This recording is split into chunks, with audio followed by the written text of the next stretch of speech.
digamos, a todos, esta pandemia a todos nos va a cambiar de manera diferente, y si te toca de cerca, aún más, ¿no? En mi caso, donde sufrí esta enfermedad y donde la pasé muy feo también por mi asma, me hizo cambiar en ese sentido y me hizo entender de que la vida también se trata no solo de recibir, sino también de dar, y entonces justamente lo que busco es intentar devolver un poquitito todo lo que me han dado en mi vida. Desde el punto de vista físico, es como que al organismo le cuesta volver a estar como antes de tener el virus. Ya sea porque te cansás con mucha facilidad, en mi caso con el tema del asma yo sigo con una tos bastante intensa, controlada, pero que sigue muy persistente y que no es tan fácil de que se vaya. Entonces físicamente sí, es como que a uno le cuesta volver a ser el que era, sin dudas. Matías, ¿cómo realmente fue conmovedor leer tu carta, la foto con tus hijos, esa foto que refleja ni más ni menos una especie de reencuentro con tu familia y con tu ciudad? Contame cómo fue ese momento. Y yo lo titulo como uno de los días más felices de mi vida, porque cuando vos estás en una... A ver, yo justo antes había viajado al exterior. Yo viajé el 2 de marzo al exterior, yo fui a dar una conferencia en Moscú, estuve en Rusia y después fui a dar una conferencia a Madrid, en España.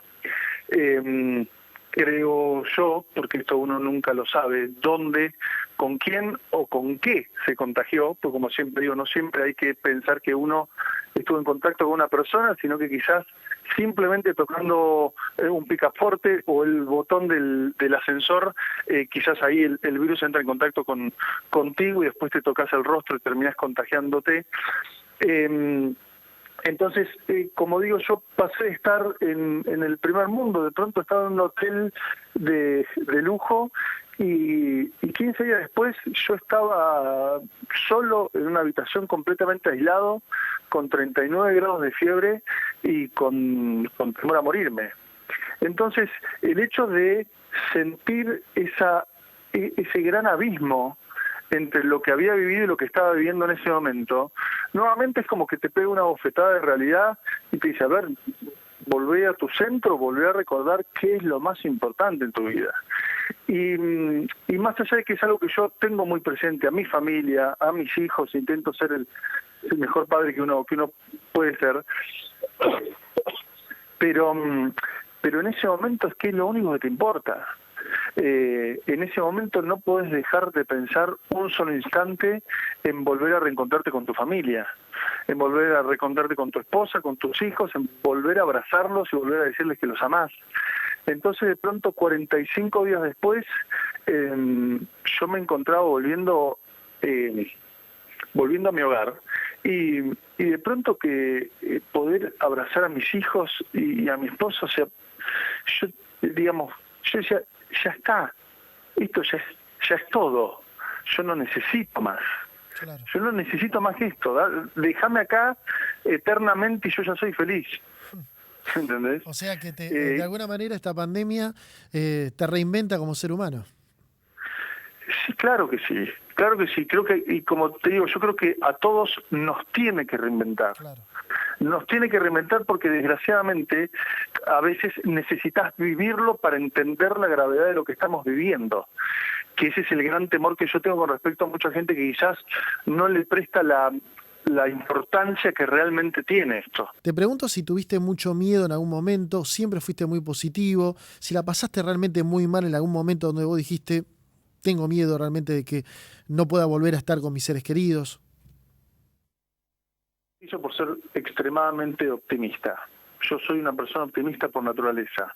Eso no implica que el temor a veces no aparezca y que el miedo no aparezca y que a veces la realidad te asuste.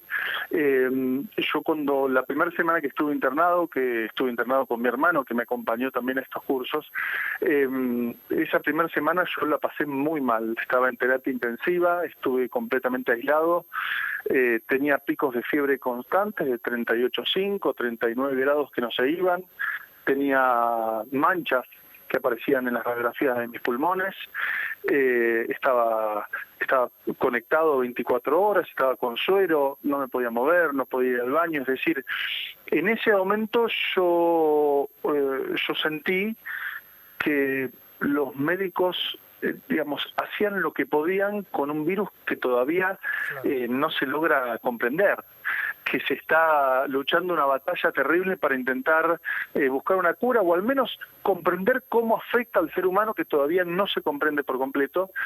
Y yo me encontré ahí en un momento y yo dije, yo esta batalla la estoy perdiendo. La estoy perdiendo porque los médicos no saben cómo tratar a los pacientes, porque no hay una cura, porque no hay una vacuna, porque no hay un medicamento que te ayude, y porque ya por la web vos empezabas a leer que ya no se estaban muriendo únicamente personas de más de 65, 70 años. Vos escuchabas que se estaban muriendo gente de 20, 30, 40 años.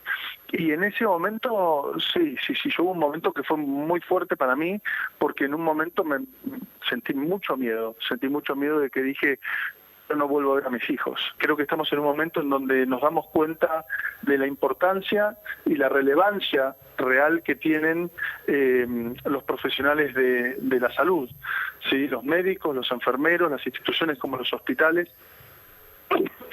Entonces, inicialmente, desde mi lugar, lo que hice fue decir, bueno, ¿por qué no dar un webinar, una clase online de estas que se están como viralizando por todos lados a través de Zoom, dar una clase online de ortodoncia, que es lo que yo hago? Entonces decidí que esta clase, en vez de ser gratuita, esta clase iba a cobrar, pero lo que cobrara iba a ir en beneficio total del Hospital Muniz, como bien dijiste, de Buenos Aires, y el Hospital Pena de Bahía Blanca. ¿Cuál era el valor? Bueno, un valor que no digo que es mínimo, porque hay diferentes economías, pero para aquellos que pueden es un valor accesible, que era, como la charla se llama, 1001 tips solidarios del autoligado, digamos, de la ortodoncia. Claro. Yo decidí que todos los que sean de la Argentina donen 1.001 pesos, y los que fueran del exterior que donen $11. ¿Esto va a ser el viernes a las 2 de la tarde, Matías? El viernes a las 2 de la tarde es la conferencia. Ajá. Pero sobre todo para todos aquellos que quieran contribuir, que quieran ayudar y que de pronto no sean odontólogos, no les interese la conferencia, pero dicen, yo quiero ayudar con esta causa. Adelante. Habilitamos una página web que se llama ayudarescurar.com. Perfecto, lo vamos a difundir. Ayudarescurar.com. Entonces, sí, de esa manera ahí tienen todos los datos para poder hacer la transferencia bancaria y como les digo, y quizás, ¿por qué no salvar una vida? En menos de un minuto, hablarle a la gente y explicarle lo que es tener un COVID-19 y qué es lo que tiene que hacer. Yo lo que le pido a la gente es que intente pensar por un segundo que todo lo que tienen lo pueden perder. Yo lo que le pido a la gente es que por un segundo intenten pensar que no pueden ver más a sus padres, a sus hermanos, a su familia, a sus hijos. Lo que le pido es que por un segundo intenten ponerse en esa situación y decir cuánto vale económicamente volver a lo que estoy ahora. Estar sano y poder todos los días almorzar, abrazar, jugar y estar con mis hijos. Todos tenemos realidades económicas diferentes y no voy a juzgar a quien tiene que salir para trabajar, etcétera. Pero si por alguna razón existe la posibilidad de que vos te cuides en tu casa, de que vos respetes las reglas para poder vivir una vida plena junto a los tuyos, por favor, no hay nada más importante que la vida en familia y en salud.